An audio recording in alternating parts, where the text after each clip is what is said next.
Okay, thank you, Mr. President, and thank you for identifying our speaker for today.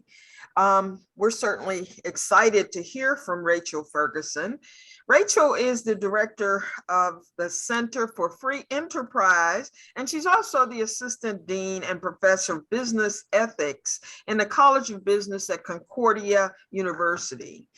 She's a co-author with Marcus Witcher of Black Liberation Through Marketplace, Hope, Heartbreak, and the Promise of America.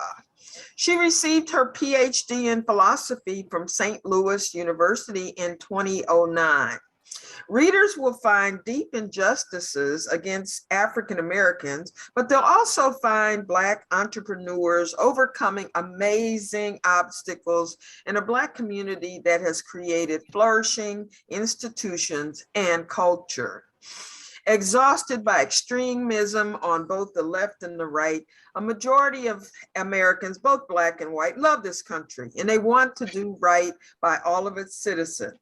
In Black Liberation Through the Marketplace, readers will come away with a better understanding of Black history and creative ideas for how to make this nation truly one with liberty and justice for all. Thank you so much, Rachel, for being with us. On with the show. This is it.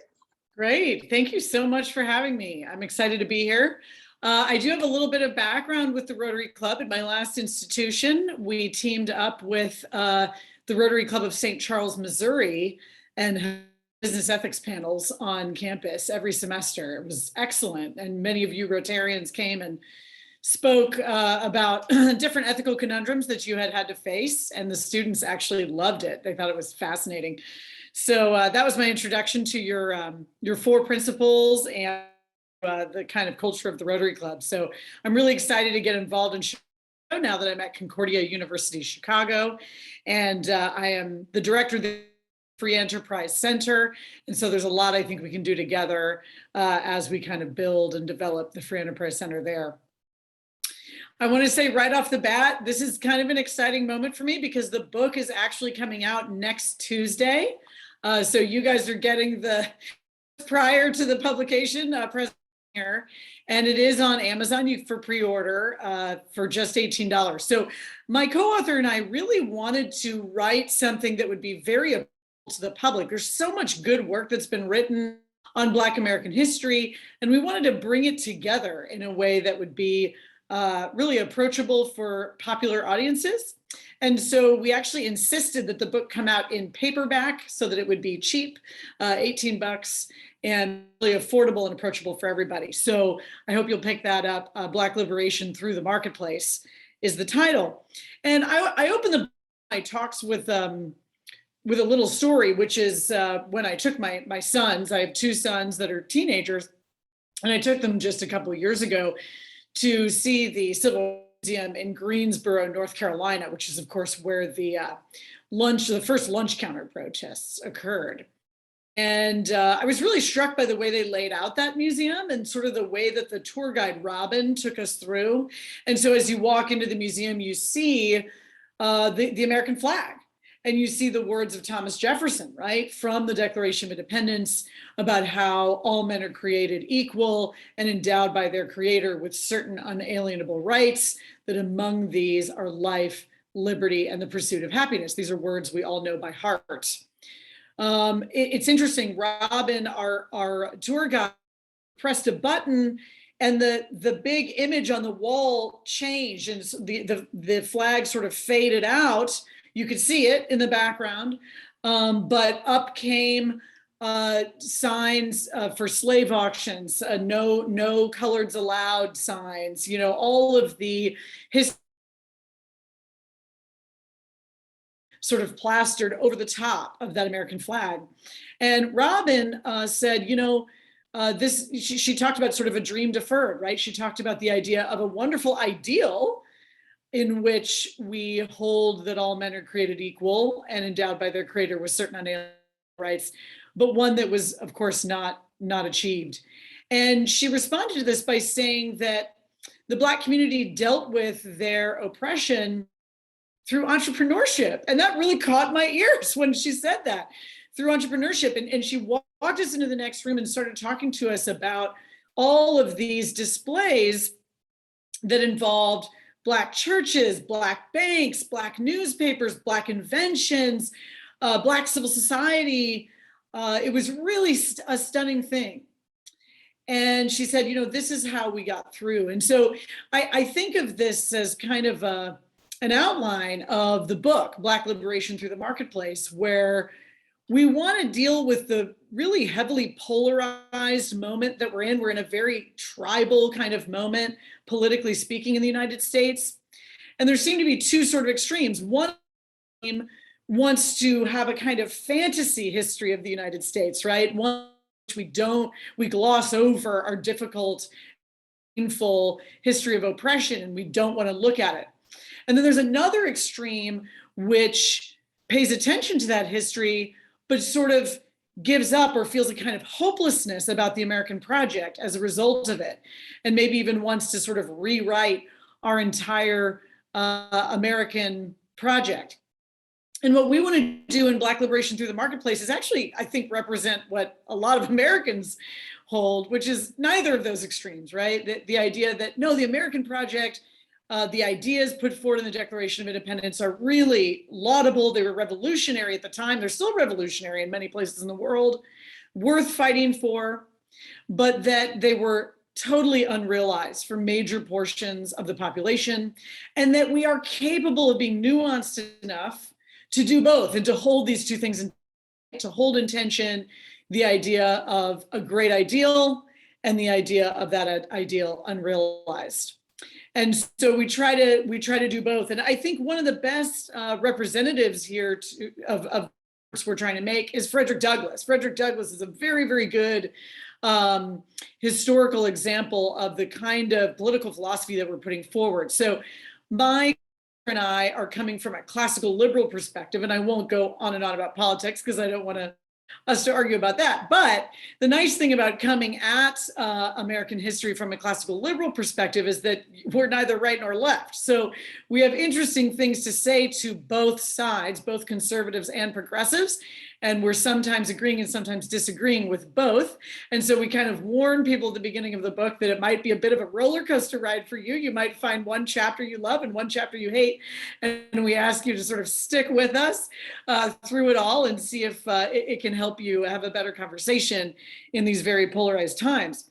So what do classical liberals pay attention to? Well, we especially pay attention to a couple of fundamental rights: the right to private property, the freedom of contract, and the protection of the rule of law, the equal protection of the rule of just laws, right? And so as we go back through history and we look at the way that Black Americans were treated, we can see their exclusion from these fundamental rights of a free society. And so I won't go over all of our chapters, but we have chapters on the struggle for Black property rights. We have, obviously, the chapter 4 is about this sort of atrocities in which Black Americans were not protected in their right to life and liberty by the law, and were subject to things like the convict leasing program, excuse me, lynching and massacres. So we really try to do justice to those in a quickly but serious way.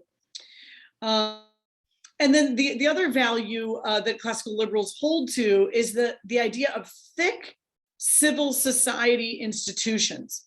So in other words, while the state plays an important role in our lives and the market plays an important role in our lives, most of our lives actually don't happen in either of those arenas. Most of our lives are found in our civil society institutions.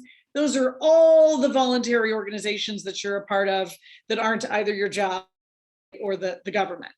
And of course, the family is the most basic one, but churches and all book clubs, right, and every kind of voluntary organization, including the Rotary Club, counts as a civil society institution. And so we try to pay a lot of attention to the way that those are shored up, those sorts of institutions are shored up, because they're really the most important part of our lives. And then finally, we're very excited about markets. And so classical liberals are free traders. And so we think markets can be very writing. And we might notice, and we have a short section in the book outlining that we actually live in an amazing moment. We live in a moment in which abject poverty worldwide, abject poverty meaning living on less than 3 days, has been reduced to 8% of the global population, which is an absolute miracle. Just 40 years ago, that number was 40%, and 200 years ago, it was 99%. Right. So we are living in an amazing time. We don't always. So people are often surprised to hear that. They assume that poverty is getting worse. Of course, for COVID, you do see it backtrack slightly, but in general, global much better very, very quickly. And people in developing are getting richer quickly. They are able to send their children, get the medicine, just absolutely life-changing things. And so we're very excited about the way that markets can for people and bring human flourishing. So let's go back to Frederick Douglass. It's a good example here. Frederick Douglass was kind of a loud and proud classical liberal. So of course, I highly recommend the autobiography of Douglass. I assume you've all read it, but if you haven't, please dash to your bookstore and grab it. It's one of the best books really in American history. I absolutely love it. After Frederick Douglass was, after he escaped slavery himself, he hooked up with William Lloyd Garrison, famously, who of course was the publisher of the important abolitionist figure. What a lot of people don't know is that there was a huge proportion of the abolitionist movement that was heavily free trade. They actually saw anti-slavery and anti-economic protectionism as going hand in hand. The idea was that people are free, they're whatever agreements they want with one another, and they ought to be free in their bodily integrity and in their ability to make contracts. And William Lloyd Garrison held this position to such an extreme, actually, that he didn't like the Constitution. He thought that the Constitution was an agreement, it was a compromise with slavers. And so when Frederick Douglass emerged from slavery and became friends with him, he initially sort of took his side in that debate. But over time, interestingly, Frederick Douglass changed his mind about that. He came into contact with a different interpretation of the Constitution, which that we should read the Constitution like a contract. We should hold people to their word. So not just maybe what their intentions were at the moment, which were certainly to try and sort of get through and make the agreement with all of the states, in spite of the fact that some of them had slavery. And we should notice, we should always take note of the fact that many of the founding fathers were in anti-societies themselves. Some of them were even the founders of those anti-slavery societies. So they were certainly not happy with this compromise at all, but it was a compromise and they did make it. And so Douglass had a choice to make. What was his attitude towards the Constitution going to be? What he decided was to take up the contractarian kind of reading of the Constitution, which he got from the thinker Herbert Spencer. And he said, no, actually the Constitution, if read in this way, is a great liberty document. To use that phrase, great liberty document. And he said, the problem with America is not its Constitution, but whether it has honor enough and courage enough to live up to its Constitution. Okay, that's what he said. And he said the problem never was in the Constitution, but in the administration of the Constitution. And so Frederick Douglass ushers us into, I think, exactly the sort of healthy tension that we're trying to introduce here, where we can look at the American ideal as a positive thing while noting our to achieve that ideal. And Frederick Douglass was also a great free marketeer himself. And so he loved business. He loved the idea of Black ownership and Black economic success. He actually was pretty overtly critical of many of the socialists that he met in the abolitionist movement. It was kind of a hodgepodge of people with different philosophical reasons for being there. And his criticism is instructive, I think. What Frederick Douglass was very good at explaining is the way that socialism can see the economy as a zero-sum game. And so the idea is that if you think of it as a pie, right? My piece of the pie, if it's going to get any bigger, I've got to be taking that from you, right? And he said, it's the foolish idea that if I have more bread, I've taken that bread out of the mouth of another. And he actually called this not villainy, but honest stupidity. I'm quoting him here. Because what he was saying is that the market process is not a zero-sum game. It's a positive sum game, meaning that when we participate in businesses, not extractive ones like slavery, but productive ones, what we're doing is we're actually producing new wealth, right? We're creating value. And so when we create value, we actually make that pie bigger, right? We've invented something or we've done something more efficiently. And by making that pie bigger, my piece of the pie gets bigger and your piece of the pie gets bigger. And so yeah, I loved your statement and your 4 truths about, how can this generate more friendship and goodwill? Because I think what Frederick Douglass was saying is, actually the economy is a win-win kind of situation. It's a situation in which we cooperate for mutual advantage. And that's what a lot of his compatriots were missing in their socialist views. So he was really a loud and proud classical liberal. He's a great example of that. And if you're interested in faith issues, Douglass is really interesting in that regard too. So not in his first autobiography, but in his second book, My Bondage and My Freedom, wrote about 10 years later. He goes into great detail about his conversion into the Black church, his discipleship under Uncle Lawson, who he absolutely loved, and they prayed for him to find freedom one day, and they believed that God would do it. And I mention that because the Black church is really the cultural womb of Black America in many ways. And it became the one place in which Black Americans could have a lot of power and authority, in which they were the ones who were deciding what was going on. They were the ones who were organizing economic cooperation in building churches. And then many other things that Black Americans did started in the church. So a lot of the schools, the mutual aid societies, the movement, many wonderful things, National Negro Business League, right? So we can think of all of these civil society institutions kind of rolling their way out of the Black church. It's such an important part of our history, and we pay attention to it because we care about those thick civil society institutions. So as we move on from emancipation, we do go over the history of oppression, both in terms of municipal and state laws, and you see a lot of this obviously in the post-Reconstruction era. So you're seeing the convict leasing program, in which many men were criminalized for nothing, for made-up crimes. They were charged with phony debts and made to work in terrible, actual conditions. Tens of thousands of Black men died in these convict leasing camps. It was an absolute abrogation of justice in every way that you can imagine. And that went on for decades and decades and took great courage to end in the early 20th century.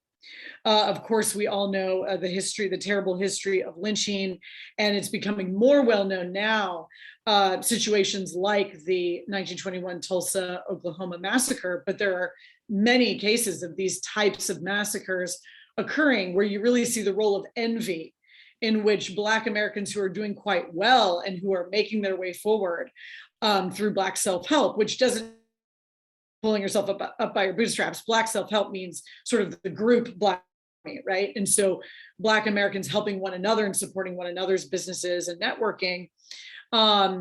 The envy that came from their neighbors, their white neighbors, who in some cases actually violently attacked them, and the ways in which the rule of law failed utterly to protect their homes and their property in those situations. And so we make sure to spend time on that. But it's also important to note that as we move into the 20th century, you see just as much oppression of Black Americans through federal laws. So I think we often think states' rights and those sorts of things, or Jim Crow, when we think of Black oppression, but actually some of the most damaging policies are coming from the federal government in the 20th century. So we're all familiar with maybe the idea of redlining real estate. That's put together by the Federal Housing Administration. The Federal Housing Administration was influenced by a very, very popular movement in the early 20th century. That's the Eugenics movement. I almost can't overstate how normal and popular eugenics ideas were in the early 20th century. This was the progressive era. And there was the idea that modern life is very complicated and needs to be managed by experts. And many of the experts believed in very specific ways of doing population control.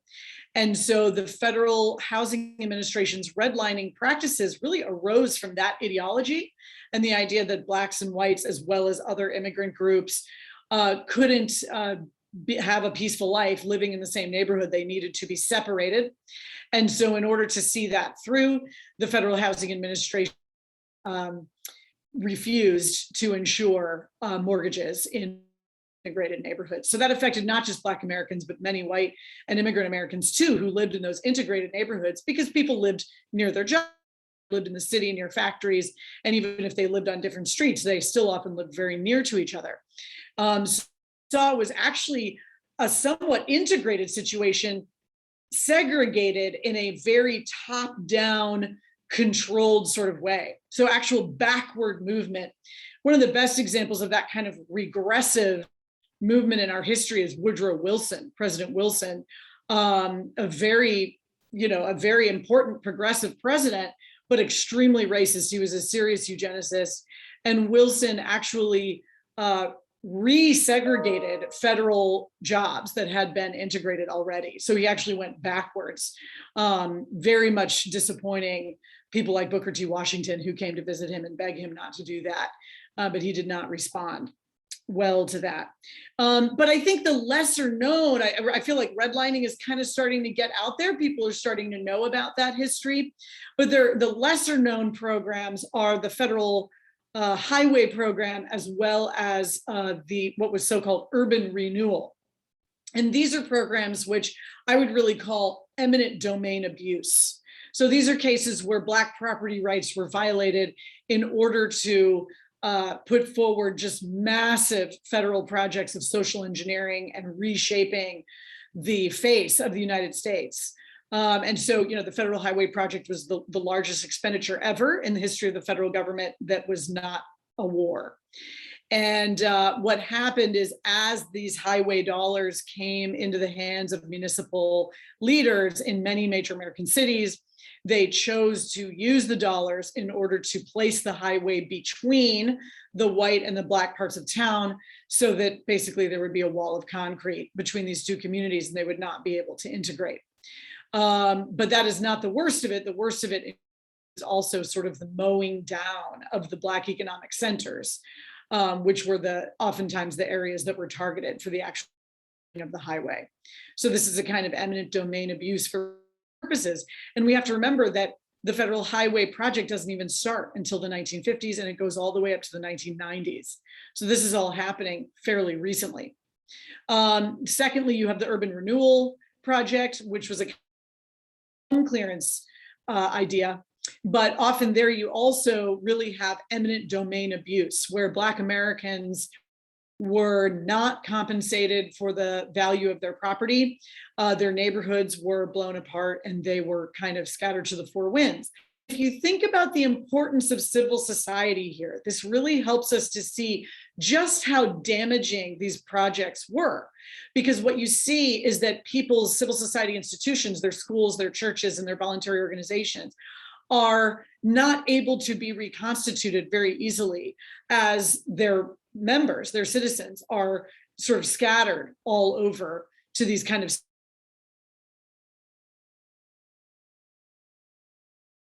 these slums. But as we often see with the use of blight today, they're really just working class, upwardly mobile neighborhoods that were inconvenient for planners. And so this is incredibly damaging to Black social cohesion. And so I always make a point to say this, because what you really see is this kind of occurring at every level of government. It sort of depends on which historical era you're. Before, however, I go on, I do want to say that the history of Black entrepreneurship ends up becoming incredibly important to our history of civil rights. And this is something that often gets overlooked as well. So when we think of someone like Madam C.J. Walker, and I hope you've all watched the wonderful Netflix series Self-Help, all about her wonderful hair care business and all the women that she enriched by sending them out as door-to-door salesmen for her Black hair care products. Madam C.J. Walker was amazing. She ended up becoming neighbors actually with Henry Ford, which is just incredible. She was a millionaire. But what we don't often realize is that people like Madam C.J. Walker were the ones funding the NAACP. She actually gave the NAACP the greatest gift they'd received so far, the largest one.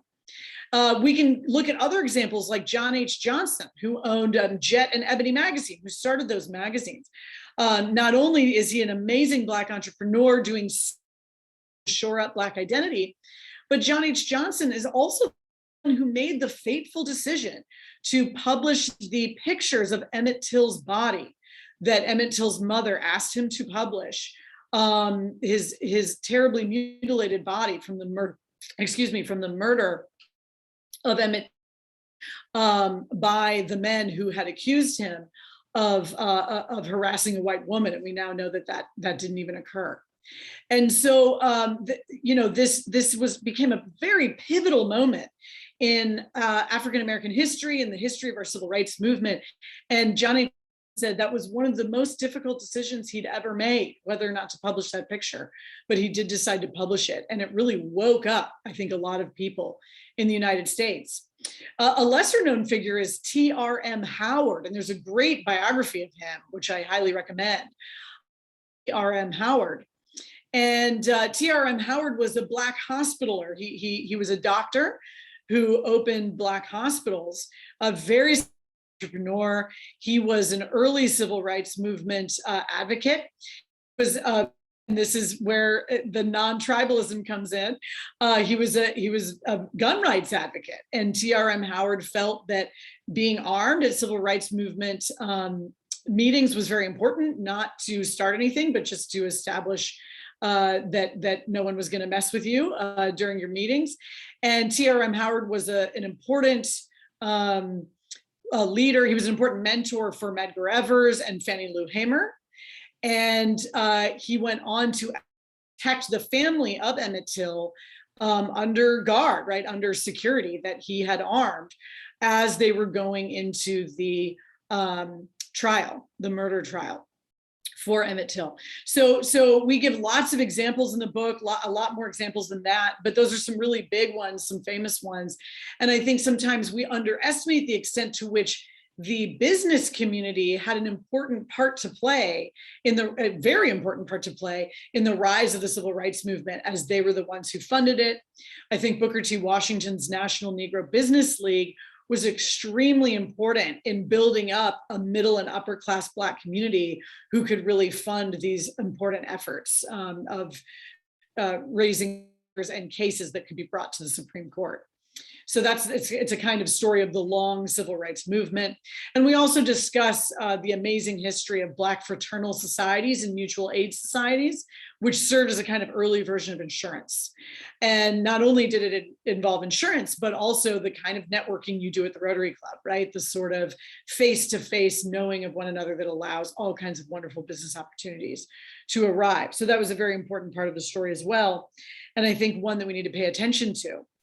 Similarly, I think we often don't associate the idea of economic growth, general economic growth, with Black liberation. But in fact, between 1948 and 1960, the Black poverty level actually fell from 89% in 1948 to 47% in 1960, actually before the passage of the 1964 Civil Rights Act. So what we see, and how could this be, you might ask? Well, for one thing, there had been huge efforts at education.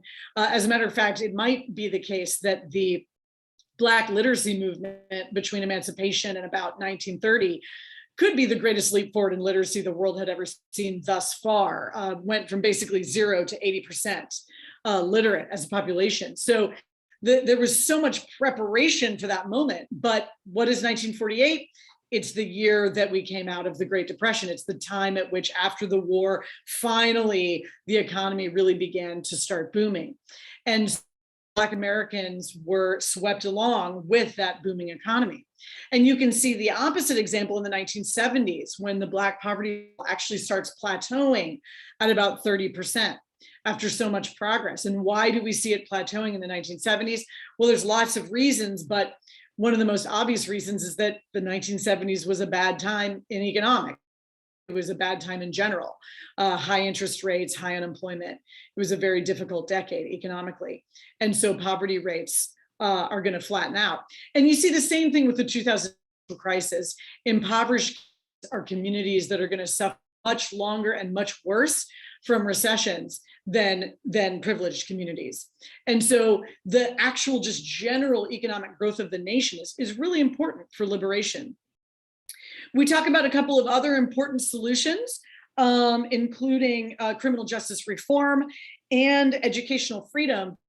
Limited in my time with you today. I'll let you read about those in the book. And I will just end with the solution that I always love to talk about the most, because you might not read about it anywhere else. And that is the neighborhood stabilization approach to poverty alleviation. And I know that you all have some familiarity with this already, because you have been talking to Bishop Sappho, who I was so excited to meet just a couple of weeks ago. And I think he's got his finger on the right approach. So there are a couple of authors that I always refer people to here.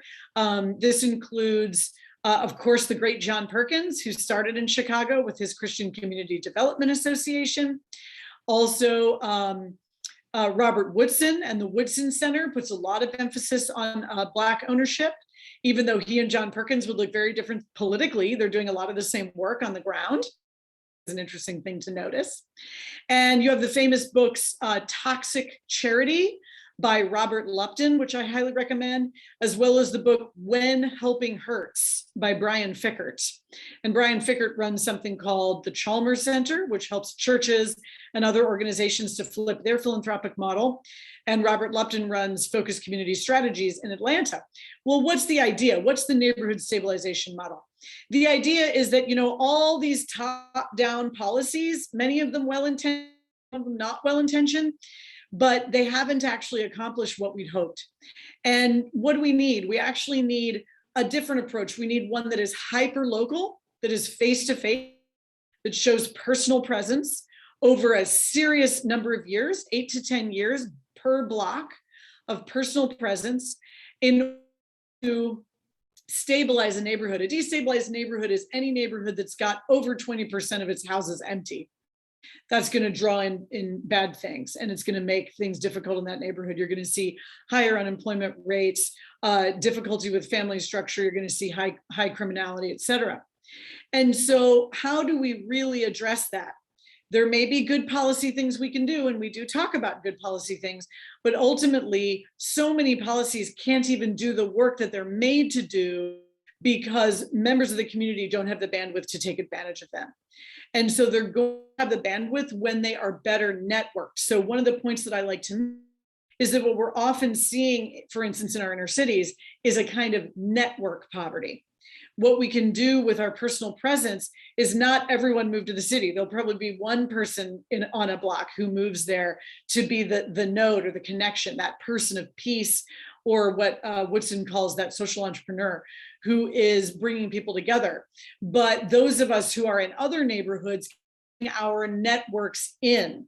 So rather than asking people in poor neighborhoods to come out of their neighborhood and be a part of our program, which often kind of makes it a full-time job to be poor, what we actually would like to do is bring resources into the neighborhood and surround neighbors with everything that they need in order to truly transform their lives and emerge from poverty. So we're looking at thriving, surviving. And I can kind of testify to this neighborhood stabilization model on the board of Love the Lou in St. Louis. Talk to you, any of you, about that organization at any time, but Love the Lou has successfully stabilized the neighborhood. Crime is way down. The neighborhood is quite beautiful. It's full of community gardens and rehab houses. The people who live there are the same neighbors who lived there 10 years ago. It's the same people, but with much better prospects. And the biggest change has been really in the young people. And so young people who have started in the community gardens at 12 or 13 years old, who've worked their way up, are now getting jobs and going to school and having really a completely different set of life circumstances than they might have had otherwise. So I just really cannot more strongly recommend to you looking into the concept of neighborhood stabilization and beginning to hopefully shift in your mind your philanthropic model to one that is hyper-local and has a strong emphasis on personal presence. So there's so much more in the book, but I can't cover it all. So I thought I'd pick out a few things that might be interesting to Rotarians in particular. I'll be happy to answer your questions now. Wow. You covered a big swath of history for us here today. And I want to thank you for all of what you've shared with us today. I know that you say the book is going to be out, what, tomorrow? Is that it? It's going to be It's Tuesday, May 10th. Oh, okay. You must be very excited about that. Yeah. And hopefully, I mean, I like the fact that you said it's going to be in paperback so that it's affordable for people who would like to read it. So we have a couple of questions in the chat. The first one is, how do the revelations of your study inform the curriculum of a business ethics course at Concordia University? Wow, that's a great question. I do have a unique approach to business ethics. I'll have to think more about how it overlaps with the book, but I think some ethics courses, let's just go back a little bit in the history. There was sort of a moment in the 1960s where everybody said, well, we've got to have ethics in business. Well, yeah, you should have business ethics. But they didn't necessarily think about how the course would be structured in such a way to really be transformative for students. So I think in that way, it's kind of related to what I was about our philanthropic models. We often have a lot of good ideas, but have we asked ourselves what will really be transformative, as opposed to just checking a box and saying that we're doing something with good intentions. So I think a lot of business ethics courses really being arguments about policy. I'm happy to get into those arguments with people. I have lots of I'm a political philosopher, so I have lots of strong opinions on that. I think a lot of times we can put policies forward that we think will accomplish one thing, but they don't. It's the idea of unintended consequences. They often don't accomplish the thing we hope they accomplish. So we talk about that when it comes to regulations, for instance. That's an important topic in the course. But what I do in business ethics is I really talk a lot about virtue. Something you'll notice is that philosophers who aren't business practitioners who think about business ethics often just think in terms of policy, where actual business people, if you read their books, they're often about character. I don't know if you've noticed it. Mm-hmm. If you read books by actual business practitioners, they're, 7 Habits of Highly Effective People, right? They're often about what is your character, and they're often about honesty and integrity, because honesty and integrity are the major virtues in any commercial society, sure. Right? We're not a warrior society, so we don't necessarily need that kind of, right? But we need the kind of courage that allows us to stay really, really honest, and not get caught up in unethical practices that we think are going to pay off in the end, that make ourselves the rule, assuming everyone else is keeping the rules. A lot about virtue, actually, in that course. And then we also talk about, and this is a very Lutheran thing, Concordia, Chicago is a Lutheran university. And of course, Martin Luther, one of the complaints he had about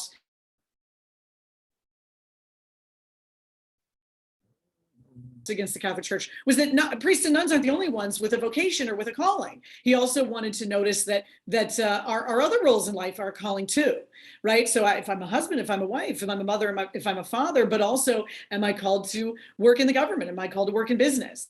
Am I called to work in the nonprofit sector, right? That's your vocation. So deeply about the concept of calling and vocation. And one of the things that I want to impress upon my students as business people is that it's not just follow the rules and be nice, right? Which is what a lot of business ethics classes kind of come off as, just follow the rules.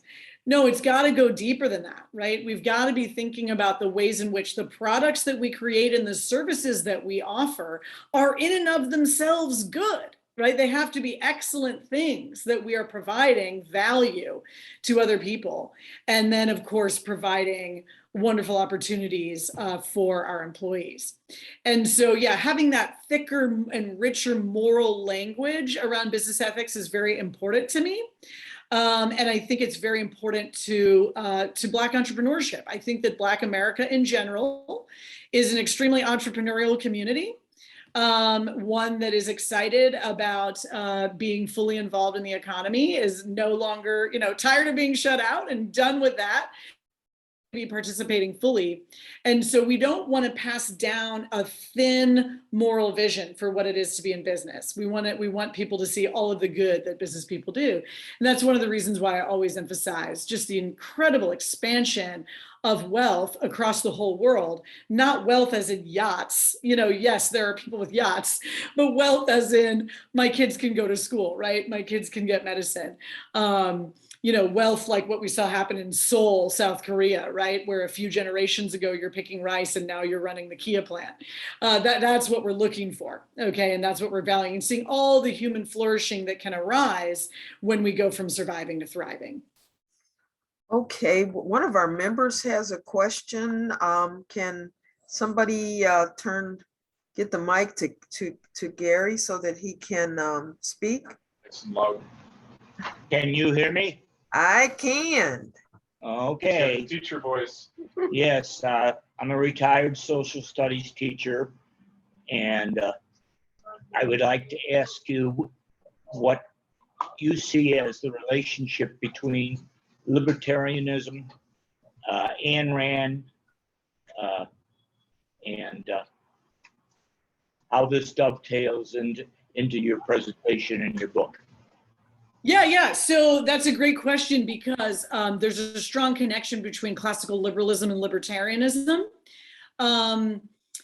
So much depends on how you use the words that you use, right? And so I would say that the term libertarian, and particularly with the influence of Ayn Rand, has kind of become, I would argue, a little too hyper individualist, and sort of, I'm not a fan of, I'm a Christian, so I'm not a fan of Rand, right? She saw generosity, she saw selfishness as a virtue, right?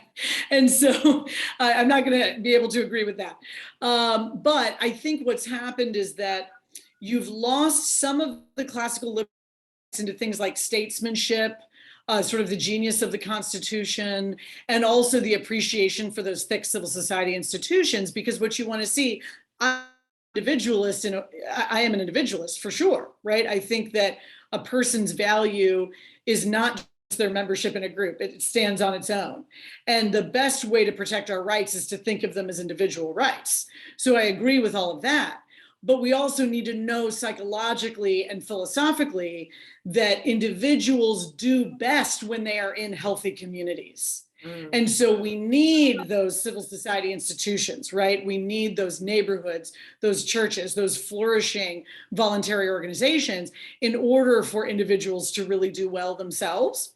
And so I don't want to pigeonhole anyone. People who call themselves libertarian absolutely agree with what I'm saying.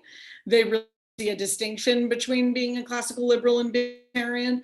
But I notice the language change over time. It's such that oftentimes when you ask libertarians certain questions, they sort of think that, as long as you're not harming anyone, we don't have any opinion about what you do. Well, I may not interfere with you legally if you're not harming anyone, but that doesn't mean I don't have an opinion, right? I might still have an opinion about you. So I say, look, I'm not going to get in your way with the law, but we still want to have a good, thick social conversation about how we ought to live and how we ought to proceed. Is kind of answering your question? Yeah, he's shaking his head. Yes. Okay. All right. We have a question from Scott. How do your lessons regarding business law principles translate or overlap with ethics for government workers, particularly those involved in local government? Ooh, that's good. It's good. What a great question. Okay, so thinking about local government, I think that so I'm no expert, I'm not a political scientist. I will say that I think that actually the insights of the neighborhood stabilization movement, well, there's two insights that'll be really relevant for local government. One is the central planning insight, and one is the neighborhood stabilization insight. So first, one of the big critiques we have in the book is sort of the obsession with the idea that we can solve a lot of problems in a top-down way, right? So the central planner is going to have the information to do a better job with some of our social problems. And what we want to say is, no, actually, the wonder of the marketplace, for instance, is that prices are little pieces of information, right? And so if the price of something goes up, I conserve that good and I go and I use this other good. I don't know why the price went up, right? I just do it because it makes more sense economically. And therefore we can have an extremely complex economy in which we're all operating in a fairly efficient way, not perfect, but awfully efficient, because the information is decentralized, right? I'm able to use my local information about what I'm good at, about what's needed in my neighborhood, about what the prices of things are right here, and I'm able to make rational decisions based on that. So I think the first thing I would say to all local government people is humility, because oftentimes dreams or plans don't end up panning out, not because we're bad people or we had bad intentions, but because we didn't have enough information. And so you see that happen with a lot of our economic development projects, right? Where we're like, we should put a strip mall here and that'll bring customers. And then maybe it doesn't, right? And it ends up being an empty strip mall. And those are the sorts of projects where we kind of, we shake our heads because there was no market test to show that that was actually going to be successful.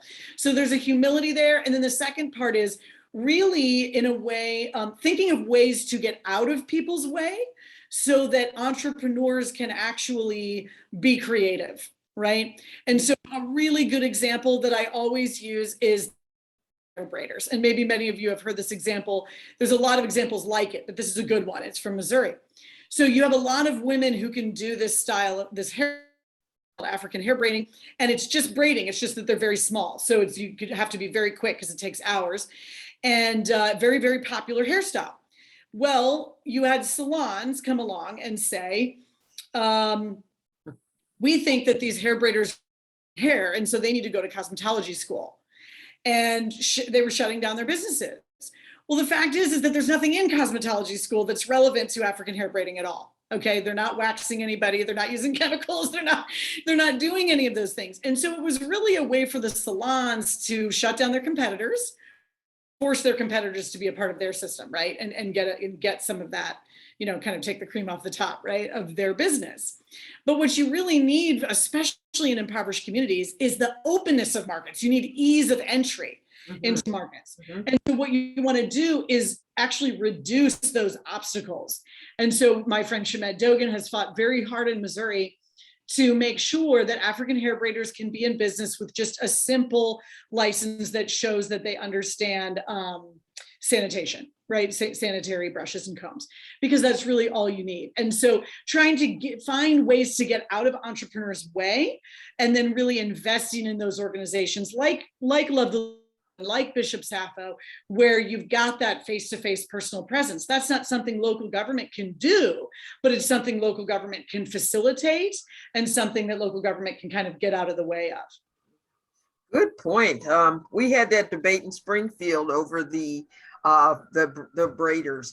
Well, listen, our time has elapsed and we could go on for a while with you. It was very interesting. I'm so glad to meet you. Thank you for presenting here today. And I'm sure everybody's giving you a big round of applause. You might not be able to hear it. Thank you. We appreciated your talk with us today. And the name of the book again? Black Liberation Through the Marketplace. Okay, we all got that. Thank you again, Rachel.